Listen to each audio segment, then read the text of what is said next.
Assalamualaikum warahmatullahi wabarakatuh. Hello everyone.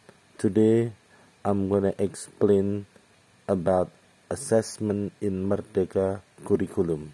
In Merdeka curriculum, assessment divided into parts.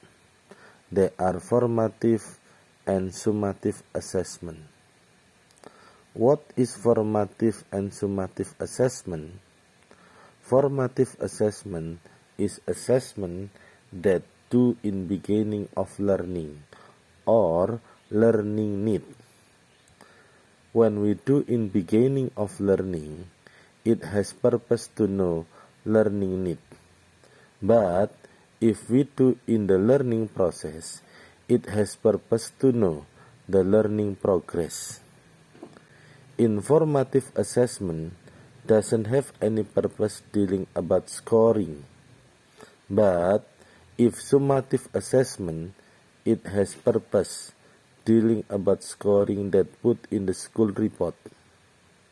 Summative assessment do after learning process in the end of learning.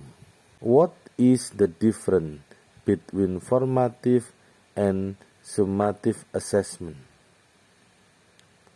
Based on the purpose, formative assessment dealing about improving study quality, that dealing about the quality of study.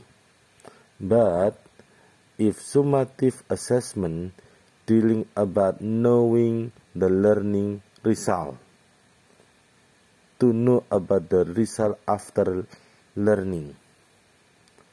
And then based on the assessment, not as considering scoring of the report, but if summative assessment as considering scoring of the report.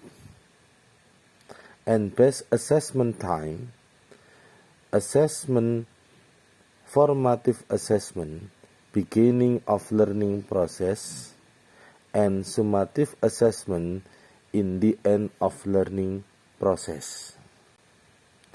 And for the assessment technique, there are a lot of technique that do for assessment.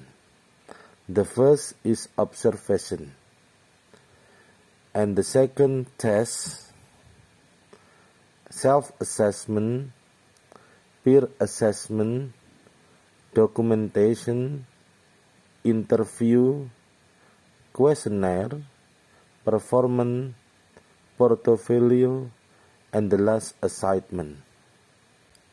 Those techniques can use for formative and summative assessment. Which one that's suitable with formative assessment or summative assessment? For formative assessment in beginning of learning, that's suitable with observation, interview, test, documentation, and questionnaire. That's suitable with formative assessment in beginning of learning. And formative assessment in learning process, observation, self-assessment, and peer assessment, that's suitable as well with formative assessment but in learning process. If summative assessment dealing about test, product, performance, portfolio, and assignment. Okay, I think that's all my explanation about Merdeka curriculum. Thank you so much for watching. The last I say for me, Assalamualaikum warahmatullahi wabarakatuh.